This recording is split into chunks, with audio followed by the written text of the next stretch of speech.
Hello, I am Kristiina Kumpulainen and I come from Finland, from the University of Helsinki, where I work as a professor in education.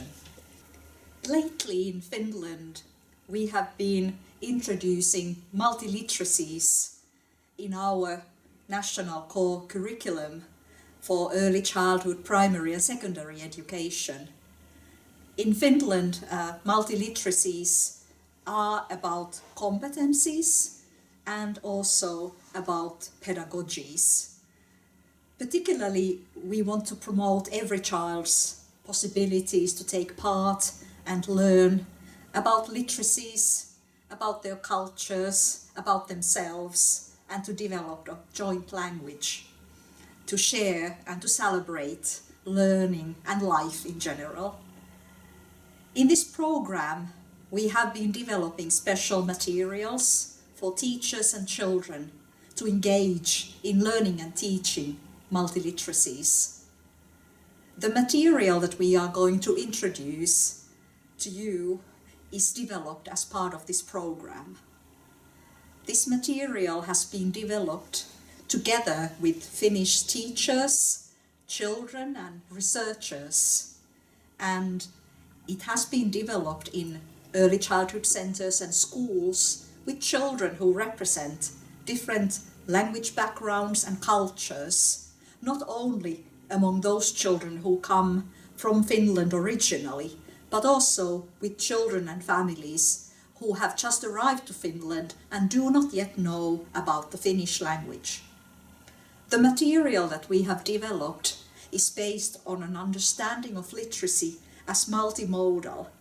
By that we mean that children have the right to express themselves in different modes and in different ways. So writing and creating stories are not only and should not only be textual or print-based, but rather we hope to provide every children opportunities to create and make sense of their stories in multimodal ways.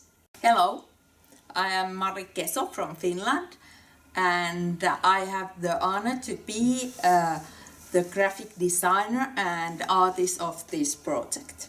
My main idea has been encourage the children use their imaginations, and I have tried to do something what is not so self-evident.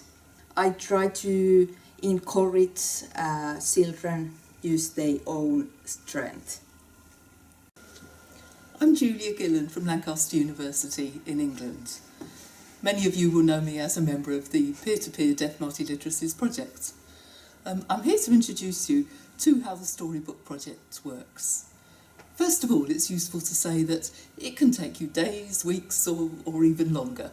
It's up to you how long each stage takes. I'd advise you not to rush anything. The first stage is to tell the children a story that they already know, and then discuss it with them, so that they can think about who are the characters, what's the place, what happens, what thing then happens, how does the story end, how does the story make them feel, so that they start to think a bit like an author. Rather than just think about the story, think about what the author must have done in order to craft the story. So this is the first useful stage. You could use mood cards to discuss what the characters feel like and their reactions to the stories. Here's just 3 of the mood cards. You'll have a set of 8. You'll probably discuss another story in the same way, so that the children get used to thinking about the different elements of it that an author has to think about: the characters, the setting, and the plot, what happens in the story. You could work, if possible, to create either special glasses just made out of paper or cardboard, just as a kind of prop, or perhaps paper hats that the children can put on when they're acting as authors. This then they can use whenever they're in a session working with you on the Storybook project, and it becomes part of their identity as authors in that moment. I think you'll find that the children enjoy the role play. Certainly the children in Finland enjoyed putting on their little glasses or their little writer's hats. Hello, I'm Uta Parton from Lancaster University, Julia's colleague, and some of you may remember me and have seen me. If some of the children are watching this video, maybe you remember me visiting the school. So I'm going to tell you a little bit more about how to work with the storybooks. Julia said that to start the activity, the children can make glasses or put hats on so that they become real writers, real authors.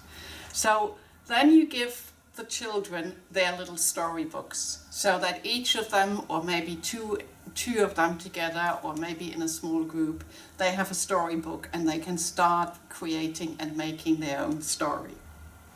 You can do this with them step by step. And at each step, you can use one of the big teacher cards, and you can use that to help the children begin to think about what the story is. Then there's a card, for example, where the children can think about what the weather is like in the story.